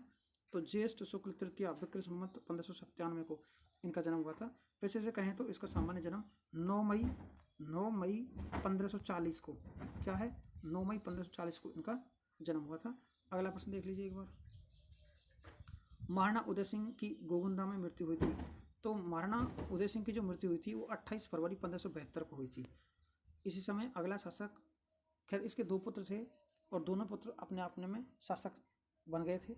बाद में महाराणा प्रताप को शासक माना गया था और महाराणा प्रताप के 2 बार राज्याभिषेक होते हैं, उसके बारे में जिक्र करूंगा मैं। महाराणा प्रताप कितनी वर्ष की आयु में राजरोहन हुआ था महाराणा प्रताप का? तो आप लोग देखना, 1540 में इसका जन्म हुआ था और 1572 में ये शासक बना था। तो लगभग 32 वर्ष लग गए। कितने लग गए? 32 वर्ष की अवस्था में ये शासक बना था, ये भी आपको जानना। और 1597 में 57 वर्ष की उम्र में इसकी मृत्यु हुई थी। हल्दी घाटी युद्ध कब हुआ था? तो ये इसका उत्तर है 18 जून 1576। ठीक है, अगला प्रश्न देखेंगे, हल्दी घाटी के युद्ध में महाराणा प्रताप की तरफ से युद्ध नहीं लड़ा था। तो कौन नहीं लड़ा था ये आपको जानना है। देखिए, भीम सिंह डोडिया, राम सिंह मेड़तिया और राम शाह तंवर, इन सब ने लड़ा था। लेकिन जगन्नाथ जो कछवा है ये अकबर की तरफ से इस युद्ध की अगुवाई कर रहा था। ये भी अपने आप में अच्छा प्रश्न है। और हरावल भाग जगन्नाथ कछवा के ही हाथ में था मुगल सेना का। देखिए, महाराणा प्रताप की तरफ से हरावल दस्ते में चूंडावतों के साथ अग्रिम पंक्ति पर कौन था? तो आप लोग फिर से समझ लीजिए, महाराणा प्रताप की तरफ से हरावल दस्ते में कौन था, जो हरावल दस्ता था उसमें सम्मिलित कौन था, ये आपको थोड़ा सा जानना है और समझना होगा कि इसका उत्तर क्या हो सकता है। तो देखिए, इसका हाकिम खान सूर थे। कौन थे? हाकिम खान सूर। मतलब हाकिम खान सूरी के नेतृत्व में था, और राजस्थान में जो सबसे बड़ा वीरता का सम्मान है वो हाकिम खान सूरी सम्मान दिया जाता है। ये भी इम्पोर्टेंट क्वेश्चन है। और देखिए आगे, चंदावल में घाटी के मुहाने पर किसके नेतृत्व में भील लोगों ने राणा प्रताप की ओर से लड़े थे? तो वो किसके नेतृत्व में लड़े थे? तो वो है राणा पूंजा। जो लास्ट वाला भाग था, जो चंदावल भाग था, वो राणा पूंजा के ही हाथ में था। ये भी अपने आप में अच्छा और महत्वपूर्ण प्रश्न है। अगला देखिए, अगला प्रश्न है 12वां। राणा प्रताप का हल्दी घाटी के युद्ध में साथ दिया था। तो महाराणा प्रताप का साथ किस किसने दिया था? रीट 2021 में ये प्रश्न पूछा गया था, ये ध्यान रखें। किशन दास ने दिया था, भीम सिंह डोडिया ने दिया था, झालामान ने दिया था। झालामान ने तो उनका मुकुट धारण कर लिया था। और बींदा मान सिंह सोनगरा, जयमल मेहता, गोपीनाथ पुरोहित, तो सभी लोगों ने इसका साथ दिया था। इनको आप अच्छे से याद कर लेना, क्योंकि ये पिछली बार भी पूछा गया था रीट में, आपके भी आएगा। देखिए, हल्दी घाटी युद्ध के पश्चात अकबर ने महाराणा प्रताप को पकड़ने के लिए शाहबाज को कितनी बार भेजा था? शाहबाज खान को तो 3 बार। शाहबाज खान को 3 बार भेजता है, यानी ये भेजता है 77, 78 और 79, 3 बार भेजता है। और ये इनका ये कुंभलगढ़ आक्रमण माना जाता है। क्या माना जाता है? कुंभलगढ़ आक्रमण माना जाता है। ये भी अपने आप में एक अच्छा प्रश्न हो सकता है, और इन पर आपको ध्यान देना है। अगला प्रश्न है, हल्दी घाटी युद्ध में महाराणा प्रताप का मुकुट धारण किसने किया था? तो झालामान ने किया था। किसने किया था? झालामान ने इनका मुकुट धारण किया था। तो ये भी अपने आप में एक अच्छा प्रश्न हो सकता है। इन प्रश्नों को आप अच्छे से ध्यान रखेंगे और याद रखेंगे। अगला क्वेश्चन है, दिवेर का युद्ध हुआ था। तो दिवेर का युद्ध 1582 ईस्वी को हुआ था, और इसमें सुल्तान जो है ये अकबर का काका था, जो शाही थाने का सूबेदार था यहाँ पर दिवेर में। तो इसे इसने मार ही दिया था अमर सिंह ने। अमर सिंह पुत्र था महाराणा प्रताप का, तो इसमें महाराणा प्रताप की विजय हुई थी। अगला प्रश्न, दिवेर के युद्ध को मेवाड़ का मैराथन किसने कहा था? तो ये किसने कहा था? कर्नल जेम्स टोड ने। देखिए अगला प्रश्न क्या है? अगला प्रश्न है, महाराणा यानी अकबर ने महाराणा प्रताप के विरुद्ध अंतिम अभियान में, जो कि 1584 को हुआ था, किसे भेजा था? तो अकबर ने महाराणा प्रताप के विरुद्ध अंतिम अभियान में 1584 को किसे भेजा था? तो ये भेजा था जगन्नाथ कछवा को। किसको भेजा था? जगन्नाथ कछवा को भेजा गया था। अगला है, मेवाड़ की शरण स्थली। देखिए अच्छा प्रश्न है, जो मेवाड़ की जो शरण स्थली है वो क्या है? तो वो है कुंभलगढ़। क्या है साथी? कुंभलगढ़। शरण स्थली की बात कर रहा है, तो कुंभलगढ़ कहाँ है? ये वाला ऑप्शन है, डी ऑप्शन हो जाएगा इसका। अगला प्रश्न है, महाराणा प्रताप की मृत्यु के समय थे, मतलब इसकी उम्र पूछी गई थी, और ये 2018 की रीट की परीक्षा में पूछा गया था। वो 57 वर्ष के थे, क्योंकि 1540 को जन्म हुआ और 97 में मरे थे। तो आपको अंदाज़ा लग गया होगा उनकी मृत्यु के समय कितनी उम्र थी। अब देखिए अगला प्रश्न है, 1585 के पश्चात महाराणा प्रताप ने अपनी राजधानी किसे बनाया था? तो किसे बनाया था? चामुंड को बनाया था। जो चामुंड इनकी आपातकालीन संकटकालीन राजधानी के नाम से भी जानी जाती है। अगला प्रश्न देखिए, अगला प्रश्न है, मेवाड़ की संकटकालीन अथवा आपातकालीन राजधानी। तो ये यही उत्तर हो जाएगा, चामुंड के बाद में अब देखिए, महाराणा प्रताप की समाधि स्थल कहाँ पर है? तो इसका समाधि स्थल है बांडौली गांव में। कहाँ पर है? बांडौली। संग्राम सिंह की समाधि की बात करेंगे तो वो कहाँ पर है, वो मुझे कमेंट करके बताना आप, ठीक है। अगला प्रश्न है, महाराणा प्रताप की छतरी कितने खम्भों की है? तो महाराणा प्रताप की जो छतरी है वो 8 खम्भों की है। कितने की है? 8 खम्भों की। ये भी आपको विशेष ध्यान रखना है। अगला प्रश्न है ये 24, महाराणा प्रताप ने किस नाम से वृक्ष आयुर्विज्ञान ग्रंथ की रचना की थी? महाराणा प्रताप ने किस नाम से वृक्ष आयुर्विज्ञान की रचना की थी? तो वो है विश्व वल्लभ। किसके नाम से की थी? विश्व वल्लभ के नाम से की थी। अगला प्रश्न है, ये देखिए, संस्कृत विद्वान पंडित चक्रपाणि मिश्र किसके दरबार में रहते थे? वो थे महाराणा प्रताप के में। और चक्रपाणि इसे पानी का देवता पानी का ऋषि कहा जाता था। तो अच्छा प्रश्न आता है इस संबंध में, किस राणा के संरक्षण में राज्य अभिषेक पद्धति लिखी गई थी। तो राज्य अभिषेक पद्धति के जन्मदाता भी चक्रपाणी है और ये महाराणा प्रताप के समय में लिखी गई थी। अगला प्रश्न देखिए 26 के बाद में 27वां। तो 27वां क्वेश्चन है वो आप थोड़ा देखेंगे। किस चित्रकार ने 6 राग 36 रागनियों के ध्यान चित्र बनवाकर चामुंड शैली को जन्म दिया था? तो ये नासिरुद्दीन है। कौन है भाई? नासिरुद्दीन इसका उत्तर हो जाएगा। और अगला प्रश्न देखिए, किस समय चामुंड चित्रशैली का स्वर्ण काल माना जाता है? यानी किसका समय है जो चामुंड शैली का स्वर्ण काल माना जाता है? चामुंड की बात करते हैं तो अमर सिंह के समय में चामुंड चित्रशैली अपने चरम उत्कर्ष पर थी। अगर वो पूछता मेवाड़ किसकी, मेवाड़ की, तो मेवाड़ चित्रशैली किस का स्वर्णकाल कहलाता है? तो वह है जगत सिंह प्रथम। जगत सिंह कौन है? जगत सिंह। तो ये अपने आप में इंपॉर्टेंट फैक्ट है, ध्यान रखें।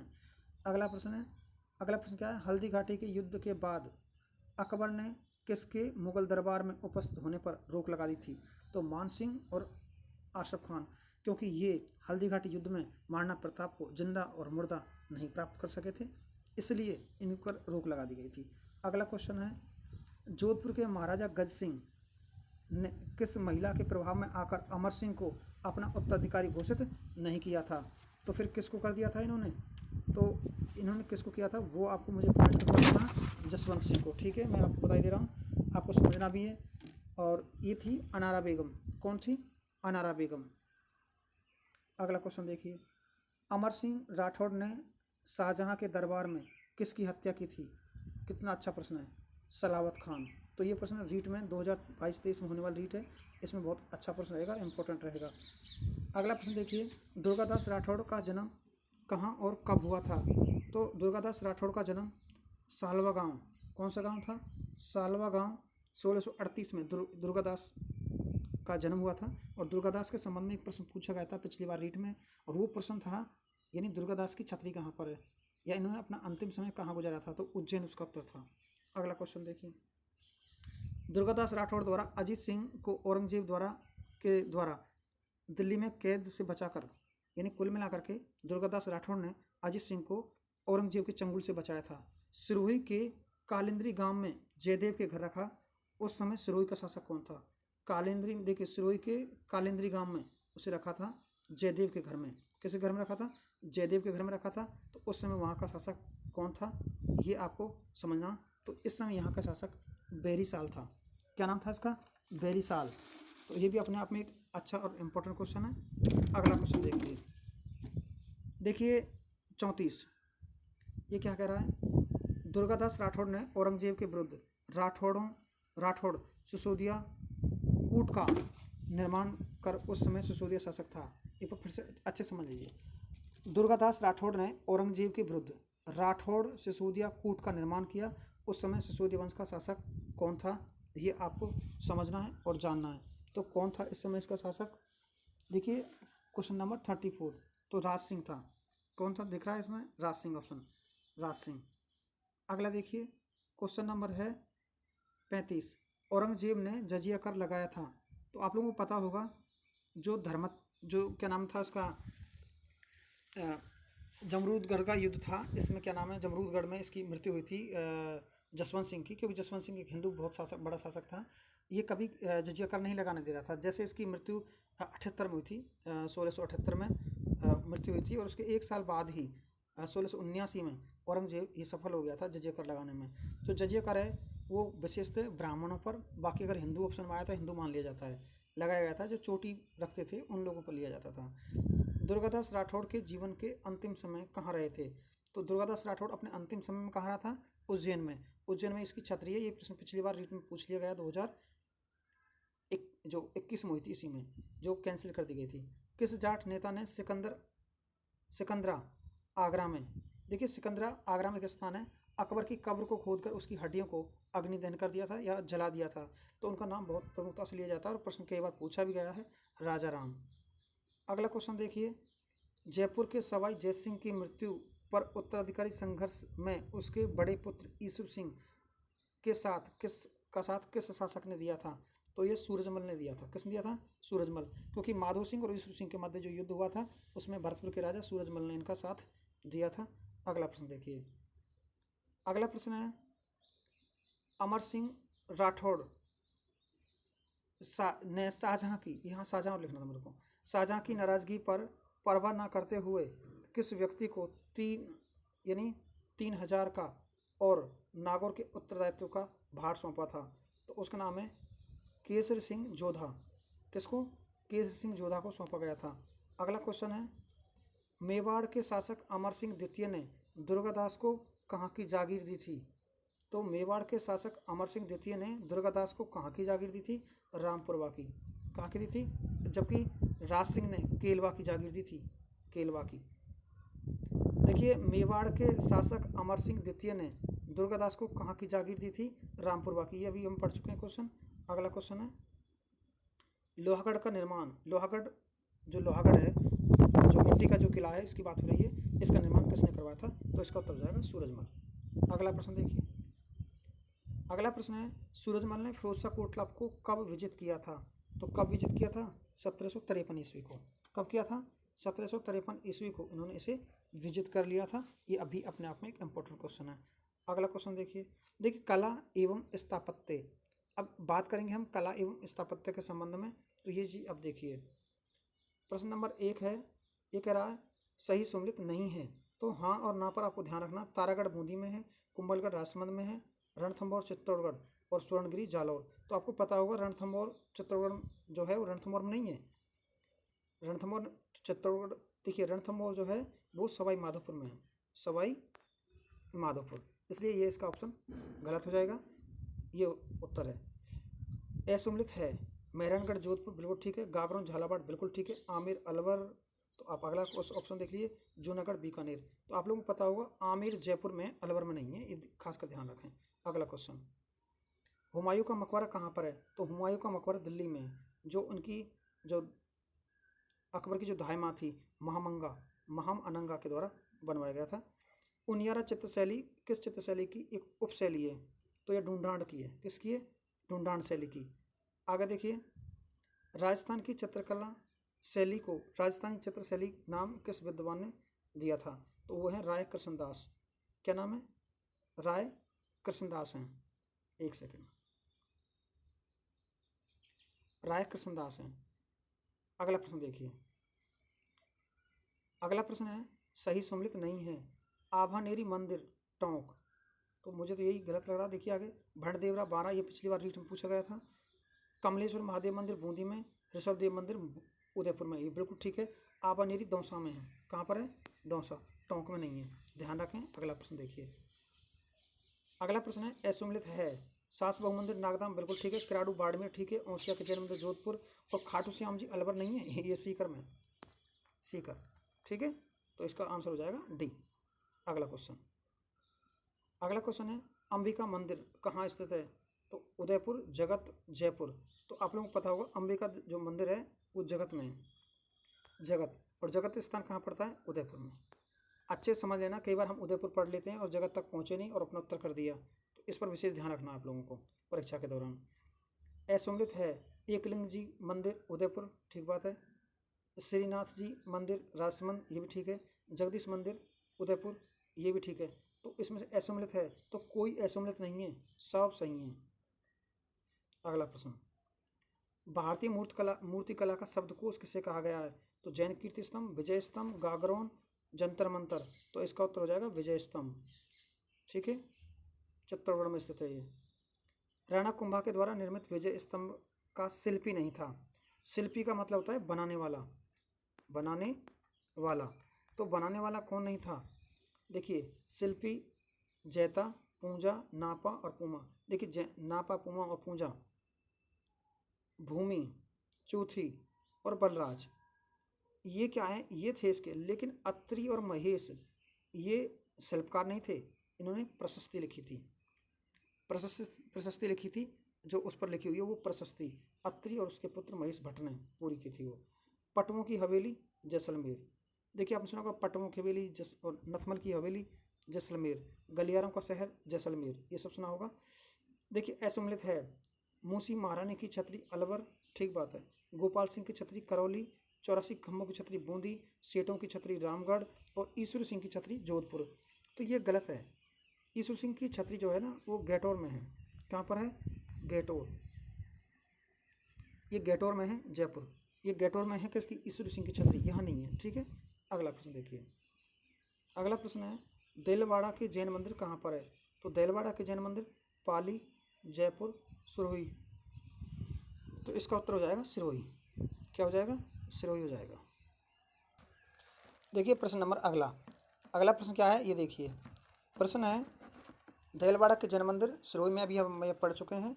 इसके बाद में अगला प्रश्न है सालिम सिंह की हवेली, किसकी हवेली?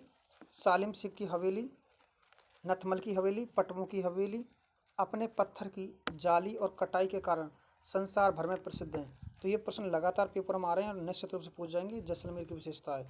अगला प्रश्न देखिए बूंदी के तारागढ़ का निर्माण किस शासक के द्वारा और कब करवाया गया था? तो यह है राव बरसिंह हाड़ा द्वारा करवाया गया था 1354 ईस्वी को। ये भी अपने आप में इंपॉर्टेंट क्वेश्चन है। अगला देखिए रणकपुर के जैन मंदिर कहाँ स्थित हैं? तो रणकपुर के जैन मंदिर हैं वो पाली में स्थित हैं। कहाँ पर हैं? पाली में। अगला प्रश्न देखिए किस दुर्ग में मुस्लिम पीर मलिक शाह की मज़ार है? तो वो है जालौर का दुर्ग। कौन सा दुर्ग है? जालौर का। अगला प्रश्न देखिए किस दुर्ग के छत्रसाल महल तथा यंत्रसाल को सुंदर भित्ति चित्रों से सजाया गया? वह वहीं बादल महल व अनिरुद्ध महल के चित्रशाला में भित्ति चित्र राजस्थान की भित्ति चित्र परंपरा के सुंदर उदाहरण मिलते हैं। ये कहाँ की ओर इंगित कर रहा है ये आपको समझना होगा। तो यह तारागढ़ बूंदी। किसको कर रहा है? तारागढ़ बूंदी। आराम से इस प्रश्न को पढ़ लेना अच्छे से, आपको समझ में आ जाएगा, है ना। देखिए अगला प्रश्न है चित्तौड़गढ़ दुर्ग का निर्माण किसने करवाया था? जो चित्तौड़ का दुर्ग है उसका निर्माण करवाया था चित्रांगद मौर्य ने। ठीक है, इसे बाद में बप्पा रावल ने जीत लिया था 734 ईस्वी के समथिंग। अगला क्वेश्चन देखिए ताड़पत्र और कागज पर बनाए जाने वाले चित्र अपने आप में इम्पोर्टेंट है और वो क्या कहलाते हैं? पोथी चित्र कहलाते हैं। क्या कहलाते हैं? पोथी चित्र। 22वां क्वेश्चन है मध्यकालीन चित्रशैली कितने भागों में बटी हुई थी? तो ये 2 भागों में बटी हुई थी। अगला क्वेश्चन है 23। ये लिख रहा है इस्लामिक शैली वाला देश का सबसे पहला भवन कहाँ पर है? देख इस्लामिक शैली वाला देश का पहला भवन कहाँ पर है? तो वो है मेहरौली में। कहाँ पर है? मेहरौली में। ये भी अपने आप में एक बहुत इंपॉर्टेंट क्वेश्चन है। तो मेहरौली में। अगला क्वेश्चन देखिए कुतुब मीनार के पास कौन सी मस्जिद है? तो कुवत उल इस्लाम। आपको पता होगा हमने पढ़ाया था कुवत उल इस्लाम मस्जिद है। इसका निर्माण उसने क्या बोलते हैं कुतुबुद्दीन ऐबक ने कुतुबुद्दीन बख्तियार खिलजी के लिए करवाया था, काकी के लिए करवाया था। अगला क्वेश्चन किस ग्रंथ को कला इतिहासज्ञों ने राजस्थानी चित्रकला शैली का आरंभिक चित्र कहा है? यानी राजस्थानी चित्रशैली के जो आरंभिक चित्र थे वो थे चोर पंचशिका और चावंड रागमाला। तो ये दोनों ही चित्र हैं। तो ये भी अपने आप में एक महत्वपूर्ण प्रश्न है, इस पर भी आपको विशेष ध्यान देना है। अगला देखिए राजस्थानी चित्रकला का स्वर्णिम काल माना जाता है। तो राजस्थान चित्रकला का जो स्वर्णिम काल है वो 17वीं शताब्दी मानी जाती है। आनंद कुमार स्वामी का नाम सुना होगा, बहुत इंपॉर्टेंट, आप उसके बारे में मुझे टिप्पणी करके लिख सकते हो। सही सम्मिलित नहीं है आयड़ की छतरियाँ उदयपुर, ये तो ठीक है। बड़े बाग की छतरियाँ जैसलमेर, नेड़ा अंचल की छतरियाँ अलवर, रामगोपाल पोद्दार की छतरी बांसवाड़ा। देखिए ये इसका उत्तर नहीं हो सकता, ये इसका उत्तर नहीं हो सकता, इसलिए इसको आप विशेष ध्यान से देखना। रामगोपाल पोद्दार की जो छतरी है वो रामगढ़ सीकर में है और ये पिछली बार रीट 2021 में प्रश्न पूछा गया था कि रामगोपाल पोद्दार की छतरी मतलब ये शेखावाटी क्षेत्र की सबसे बड़ी छतरी है। तो ये रामगोपाल पोद्दार है जो रामगढ़ सीकर में आते हैं। ओके, अगला क्वेश्चन देखिए देवलों के नाम से विख्यात स्मृति स्मारक कहाँ हैं? देवलों के नाम से विख्यात स्मारक स्मृति स्मारक कहाँ पर हैं? वो है मंडौर जोधपुर में। अगला देखिए अगला है सूर्य मंदिर कहाँ पर स्थित नहीं है? सूर्य मंदिर कहाँ नहीं है ये करा है ओसिया, वर्णमान, सिरोही, झालरापाटन, चित्तौड़गढ़ और उदयपुर। तो कौन नहीं है? तो इसका कोई नहीं उत्तर होगा क्योंकि सभी जगह हैं सूर्य मंदिर। अगला क्वेश्चन देखिए चतुर्मुखी शिवलिंग की मूर्ति कहाँ से प्राप्त हुई है? जो चतुर्मुखी शिवलिंग की जो मूर्ति है वो कहाँ से प्राप्त हुई है? वो हुई है कल्याणपुर से। कहाँ से हुई है? कल्याणपुर से। ये भी इंपॉर्टेंट क्वेश्चन है। अगला देखिए मूर्ति कला के विकास में सर्वाधिक योगदान है मूर्ति कला के विकास में जो सर्वाधिक योगदान है वो रहा था प्रतिहार शासकों का, क्योंकि प्रतिहार शासकों ने जोधपुर में भी कई प्रतिमाएं लगवाई हैं। इनका भी काफ़ी अच्छी तरह से मिलता है। महावीर जैन को समर्पित हैं जो। महिषासुर मर्दिनी की मूर्ति कहाँ से प्राप्त हुई है? तो महिषासुर मर्दिनी, ये भी प्रश्न कई बार पूछा गया कि महिषासुर मर्दिनी की जो है वो कहाँ से प्राप्त हुई हैं। ये आपको देखना है। ये जगत से और औसिया दोनों जगह से मिली हैं। जगत और औसिया, औसिया के जैन मंदिर पढ़े हैं आपने, मैं भी जिक्र कर रहा था। भक्ति और सूफी आंदोलन, भक्ति और सूफी आंदोलन है, तो इसके बारे में भी आपको जानना है और समझना है। अगला क्वेश्चन, विष्णु भगवान के भक्त कहलाते थे। जो भगवान विष्णु को समर्पित थे वो भक्त क्या कहलाते थे? तो वो क्या कहलाते थे? नैनार, अलावार। तो क्या कहलाते थे विष्णु वाले? अलावार कहलाते, जबकि शैव भक्त नैनार कहलाते थे। एक याद रख लो, दूसरा आपको याद हो जाएगा। मीराबाई के पति का नाम भोजराज था। ये पिछली बार पेपर पूछा गया था, पेपर में 18 में। और भोजराज थे राणा संग्राम सिंह के पुत्र, जिनकी मृत्यु जो युद्ध हुआ था खानवा का युद्ध, उसमें उनकी मृत्यु हो गई थी। अगला प्रश्न देखिए, सही सम्मिलित नहीं है। कबीर बनारस, मीराबाई मेड़ता, गुरु नानक तलवंडी और चैतन्य महाप्रभु राजस्थान। तो ये गलत है। चैतन्य महाप्रभु बंगाल के संत थे। कहाँ के संत थे? बंगाल के। इसलिए अगला प्रश्न सही सम्मिलित नहीं है। सूफी संत व स्थान, मोइनुद्दीन चिश्ती अजमेर, कुतुबुद्दीन बख्तियार खाकी दिल्ली, बाबा फरीद पंजाब और हजरत निजामुद्दीन औरंगाबाद। तो ये तो गलत है। ये क्यों गलत है? क्योंकि हजरत निजामुद्दीन औलिया का जो दरबार है वो दिल्ली में है। अगला क्वेश्चन, रैदास या रविदास किस जाति के थे? तो ये चरमकार यानी चमार जाति के थे रैदास, और ये निर्गुण संत थे और रामानंद के शिष्य थे। ये भी अच्छा प्रश्न है। छत्रपति शिवाजी के गुरु कौन थे? तो समर्थ गुरु रामदास छत्रपति शिवाजी के क्या थे? गुरु माने जाते हैं। अगला प्रश्न देखिए, ख्वाजा शाह गरीब, ख्वाजा शाह या गरीब नवाज के नाम से विख्यात हैं ख्वाजा मोइनुद्दीन चिश्ती। ये ख्वाजा मोइनुद्दीन जो चिश्ती हैं, ये मोहम्मद गौरी के साथ भारत आए थे। इस समय यहाँ भारत का शासक था पृथ्वीराज चौहान थर्ड। काफ़ी अच्छा प्रश्न आता है कई बार पेपर में। सही सम्मिलित नहीं है।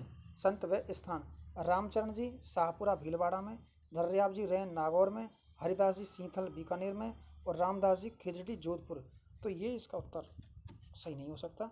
रामदास जी खेड़पा में, इनका कहाँ पर है? खेड़पा में। ये देखिए खेड़पा, खेड़पा, ये खेड़पा है, खेड़पा में इनका। रामदास जी का खिजड़ी जोधपुर में नहीं है। अगला क्वेश्चन देखिए, रामचरण जी किस भक्ति में विश्वास करते थे? तो वो निर्गुण भक्त थे रामचरण जी। अगला देखिए, कर्नाटक में 11वीं सदी में रामानुज जी किसकी पूजा पर विशेष बल और जोर दिया था? तो वो था विष्णु पूजा, क्योंकि शिव और ब्रह्मा को पहले से ही पूजते आ रहे थे। शिव भक्त नैनार और ब्रह्म जो और ये था। तो आगे अगर सॉरी जो देखिए, आपको थोड़ा समय, शिव और विष्णु को जो समर्पित ये लोग थे, लेकिन यहाँ ब्रह्मा को महत्वपूर्णता दी गई थी। एक बार आप देखेंगे 10वां क्वेश्चन, तो इसका उत्तर हो जाएगा विष्णु। क्या हो जाएगा साथी? विष्णु है इसका उत्तर। क्या हो जाएगा? विष्णु। अगला देखिए, दक्षिण भारत में भक्ति धारा का काल रहा है। तो ये 7 से 9वीं सदी रहा है भक्ति काल का। अगला देखिए, कर्मकांड की निंदा करने वाले संत चैतन्य महाप्रभु जो बंगाल के संत थे, ये कर्मकांड का विरोध करते थे, निंदा करते थे, अच्छे संत हैं। अगला क्वेश्चन है, मानव समानता किसका प्रमुख सिद्धांत था? मानव एक समान। तो कौन कहता है इस बात को? संत रविदास जी। इसके गुरु का नाम भी संत रविदास के तो जो था रामानंद। सगुन भक्ति में किसका विश्वास था? सगुन भक्ति में तो गुरु नानक, संत रैदास, मीराबाई और रामचरण जी। तो ये 3 जो हैं ऊपर वाले 2 और एक नीचे वाला, ये तो थे निर्गुण, और मीरा थी, ये थी सगुन भक्ति की। इन्होंने भगवान श्री कृष्ण को अपना आराध्य देव मान करके पूजा अर्चना की थी। ये सगुन भक्ति में है। उन्होंने लिखा है, जाके सिर पर मोट मुकुट मारो पर सोई। ठीक है। अगला देखिए, कौन सा सूफी सिलसिला है? चिश्ती सिलसिला, कादरी सिलसिला, सोहरावर्दी और नकाशवादी, ये सारे सिलसिले हैं। ठीक है। अगला देखिए, भारत में चिश्ती सिलसिले की शुरुआत किस सूफी संत द्वारा की गई थी? तो ख्वाजा मोइनुद्दीन चिश्ती द्वारा की गई थी। अगला क्वेश्चन देखिए। अगला क्वेश्चन है, ख्वाजा मोइनुद्दीन चिश्ती के भारत आगमन के समय अजमेर का शासक था पृथ्वीराज चौहान थर्ड। अभी मैंने जिक्र किया इसके बारे में, टाइम खराब नहीं करना आपका। ख्वाजा मोइनुद्दीन चिश्ती के भारत आगमन के समय अजमेर का शासक था चौहान तृतीय। निम्न में से कौन सा ख्वाजा मोइनुद्दीन चिश्ती के शिष्य के नाम से शिष्य देखिए, निम्न में से कौन ख्वाजा मोइनुद्दीन चिश्ती के किस शिष्य ने नागौर के पास आकर बस गए और उसको केंद्र बना लिया था? तो वो है हमीमुद्दीन नागौरी। इसे सन्यासियों का सन्यासी कहा जाता है, हमीमुद्दीन नागौरी को। इंपॉर्टेंट क्वेश्चन है। प्रसिद्ध लेखक अमीर खुसरो किस सूफी संत के शिष्य थे? अमीर खुसरो, तो अमीर खुसरो निजामुद्दीन औलिया के सूफी संत थे। साथियों, आपको इनका एक दोहा याद होगा, मैं आपको याद दिला देता हूँ कि निजामुद्दीन औलिया की जैसे मृत्यु हुई थी तो इनकी मृत्यु पर इन्होंने एक दोहा बोला था। एक शायरी है कि गोरी सोवत सेज पर मुख पर डारे केस, चल घर खुसरो आपने रैन बही चौदेस। कि गोरी सोवत सेज पर मुख पर डारे केस। तो कुल मिलाकर के जो सूफी संत निजामुद्दीन औलिया के जो शिष्य थे, और उनका नाम था, क्या नाम था इनका? संत निजामुद्दीन औलिया के शिष्य थे खुसरो। कि गोरी सोवत सेज पर मुख पर डारे केस, रैन भई चहुँ देश। तो वो क्या कह रहा है कि ए खुसरो, अब तू अपने घर चल, और अब यहाँ हमारा गुजारा नहीं होगा, क्योंकि जो अपने सूफी थे वो चल बसे हैं। शिव भगवान के भक्त कहलाते थे नैनार। अगला देखिए, निम्नलिखित में से कौन सा नैनार संत है? अपार, समंदर, सुंदरार और मनिक वासगर। कुल मिलाकर नैनार संत, ये सभी संत नैनार हैं। देखिए, एक बार नैनार संतों को अच्छे से याद कर लेना एक तरफ, और एक तरफ अलावार संतों को 100% पूछा जाएगा इनमें से कौन सा अलावार और कौन सा नैनार संत नहीं था। आगे क्वेश्चन देखिए, निम्नलिखित में से कौन सा नैनार संत है? तो ये प्रश्न अभी हम देख चुके हैं। अगला क्वेश्चन देखिए 22, निम्न में से कौन सा अलावार संत है? तो पेरियल अलंबार, अंडाल, नामलंबार और तोड़री डिपोड़ी, ये सारे संत अलावार संत हैं। तो इसमें जो अंडाल है, अंडाल अपने आप में इम्पोर्टेंट है। अंडाल क्या है? अलावार संतों में एकमात्र महिला संत है, और इसके द्वारा एक ग्रंथ लिखा गया था, वो मुझे कमेंट करना, आगे मैं बताऊंगा आपको।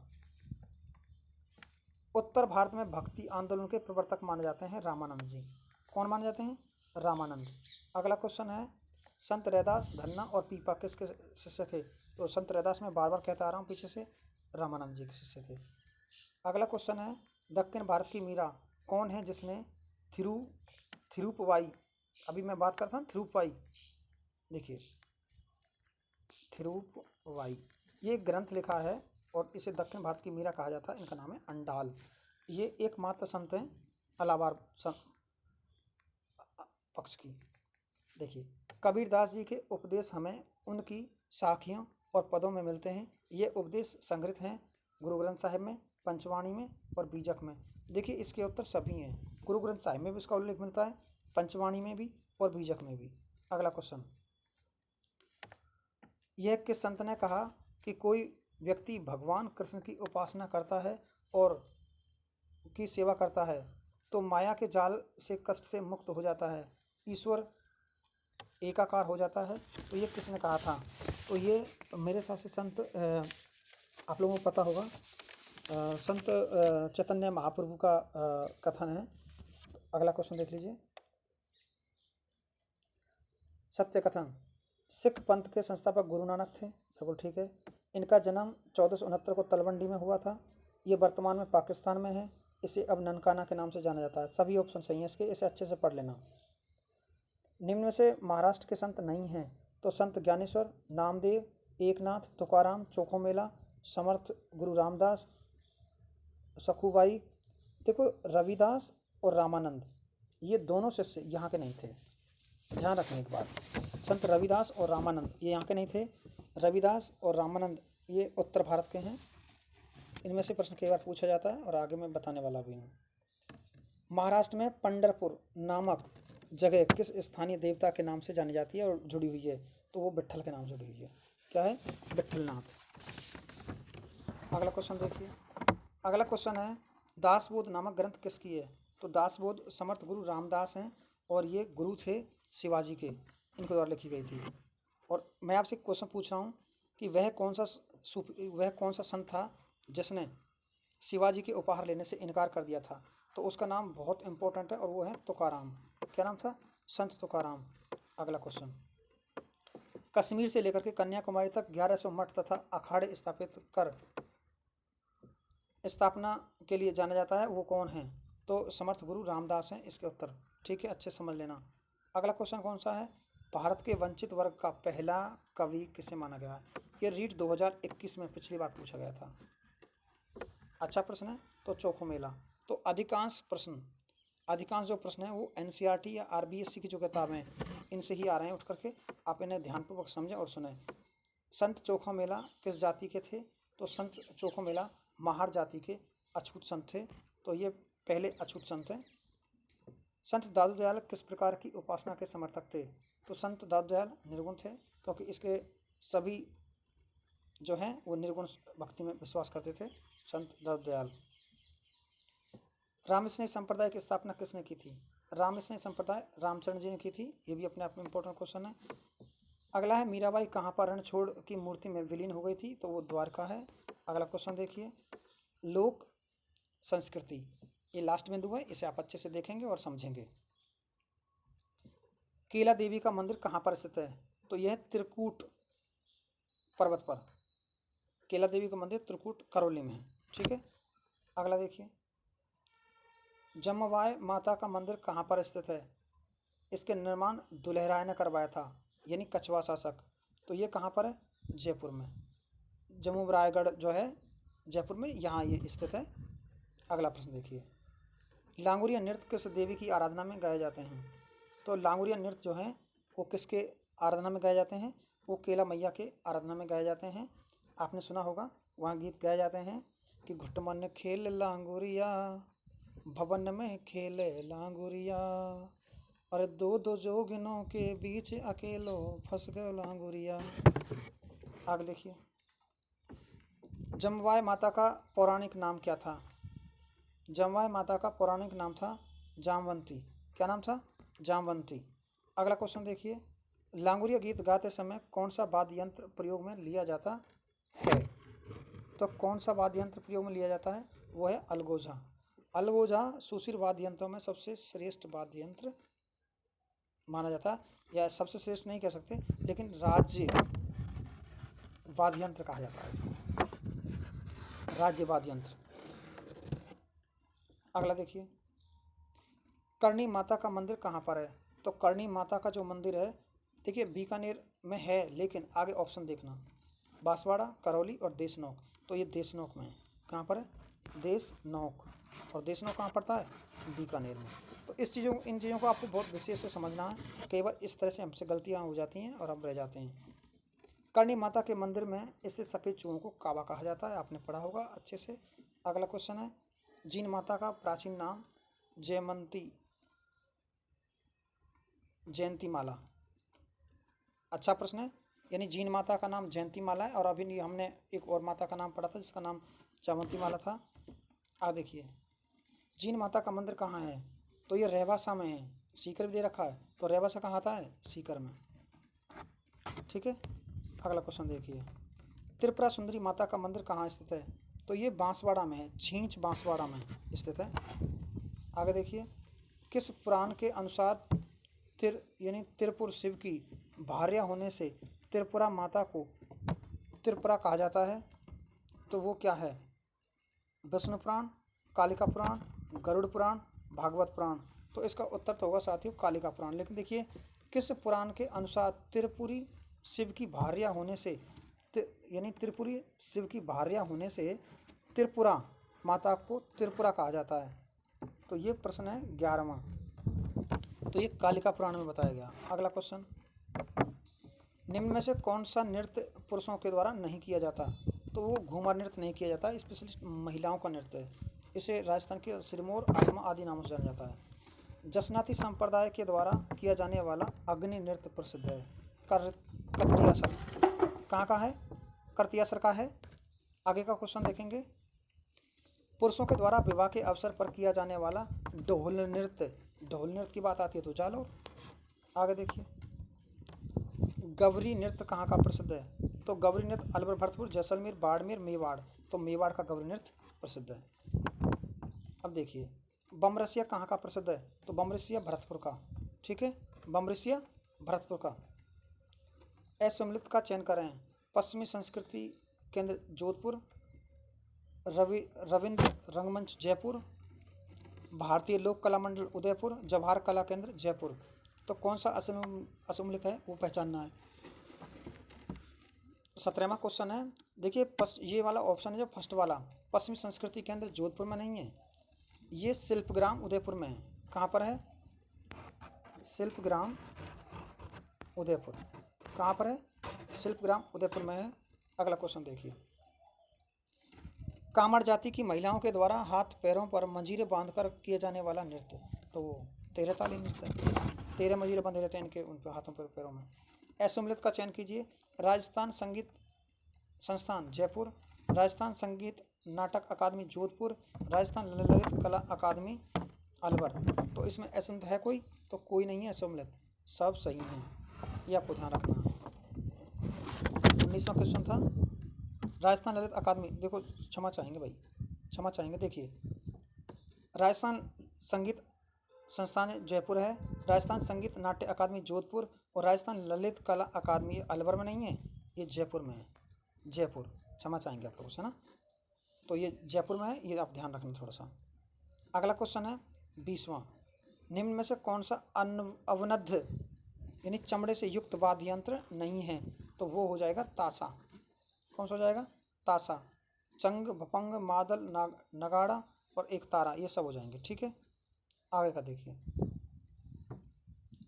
निम्न में से कौन सा घन धातु से युक्त वाद्य यंत्र नहीं है? सारंगी, मजीरा, खड़ताल और ताशा। तो सारंगी धातु का मेरे हिसाब से नहीं होता है, सारंगी नहीं है इसमें, तो उत्तर इसका सारंगी हो जाएगा। 21 का सारंगी। अगला क्वेश्चन देखिए, निम्न में से कौन सा तत्व तार से युक्त वाद्य यंत्र नहीं है? तार से, देखिए, अलगोजा, जंतर, रावण हत्था, तंदूरा, सारंगी। तो अलगोजा तार का कोई संबंध नहीं होता, ये मुंह से बजाया जाता है और अलगोजा इसका उत्तर हो जाएगा मेरे हिसाब से। तो हाँ, अलगोजा है इसका उत्तर। ठीक है, अगला क्वेश्चन है, निम्न में से कौन सा सुशिर यानी फूंक से बजाया जाने वाला वाद्य यंत्र नहीं है? तो उसमें खड़ताल हो जाएगा। खड़ताल के जादूगर सद्दीक को माना जाता है। किसको माना जाता है? सद्दीक को। असत्य कथन, केला देवी करौली के यदुवंशी राज परिवार की कुल देवी है, बिल्कुल ठीक बात है। त्रिपुरा सुंदरी पांचाल समाज की कुल देवी, ये भी ठीक है। करणी माता का मेला चैत्र आश्विन माह की नवरात्र को लगता है, ये भी ठीक है। त्रिपुरा सुंदरी अष्टभुजा वाली महिषासुर मर्दनी के रूप में जानी जाती है, तो ये ऑप्शन साथी गलत है, इसे आप अच्छे से देख लेना। ये जीण माता के लिए कहा जाता है। किसके लिए कहा जाता है? जीण माता के लिए। अगला क्वेश्चन, गीदड़ नृत्य कहाँ का प्रसिद्ध है? तो गीदड़ नृत्य शेखावाटी का विशिष्ट है, लेकिन आप देखना उत्तर क्या दे रखा है। सुजानगढ़ चूरू, रामगढ़, लक्ष्मणगढ़ सीकर, शेखावाटी क्षेत्र, पोखरण और जैसलमेर। तो नहीं पूछ रहा है ये, तो ये पोखरण और जैसलमेर में नहीं होता है, ये सारे क्षेत्र शेखावाटी में आते हैं। सुजानगढ़ चूरू, रामगढ़ सीकर माता है, लक्ष्मणगढ़ सीकर और शेखावाटी क्षेत्र। तो कुल मिलाकर के पोखरण जैसलमेर इसका उत्तर हो जाएगा, यहाँ नहीं होता है। नृत्य व स्थान के संबंध में गलत है। डांडिया नृत्य मारवाड़, बिल्कुल ठीक है। भवाई नृत्य उदयपुर संभाग, तेरताली पदरला पाली और कच्ची घोड़ी कोटा में ना भैया, कच्ची घोड़ी ये शेखावाटी का नृत्य है। ठीक है, आगे देखिए, असत्य कथन, सारंगी मीरासी लंगा जोगी जो मांगनियार वो बजाते हैं, तंदूरा कामड़ जाति और जंतर गुर्जर भोंपे, रावण हत्या मेव जाति। तो रावण हत्या को मेव जाति नहीं बजाती है, ध्यान रखें इस बात को। आगे देखिए, असत्य कथन, भील और गरासिया मांदल वाद्य यंत्र, कालबेलिया पूंगी वाद्य यंत्र, भोपे रावण हत्ता, गुर्जर खंजरी वाद्य यंत्र। तो गुर्जरों का ये नहीं है। 28वां जो क्वेश्चन है, तो ये नहीं हो सकता, खंजरी नहीं बजाते ये।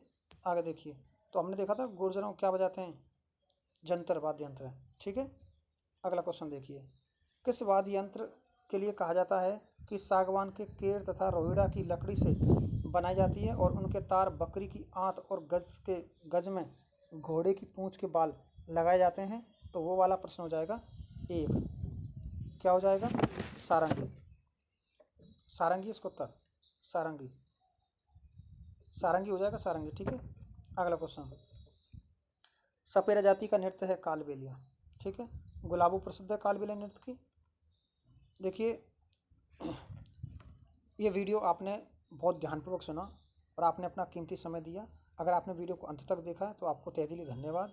और आप ऐसे ही वीडियो के लिए हमारे चैनल को सब्सक्राइब कर दें। और नेक्स्ट टाइम में, अगले समय में, हम आपको निश्चित रूप से 8th क्लास का हिस्ट्री पूरा एक ही वीडियो में देंगे। थैंक यू साथियों, धन्यवाद।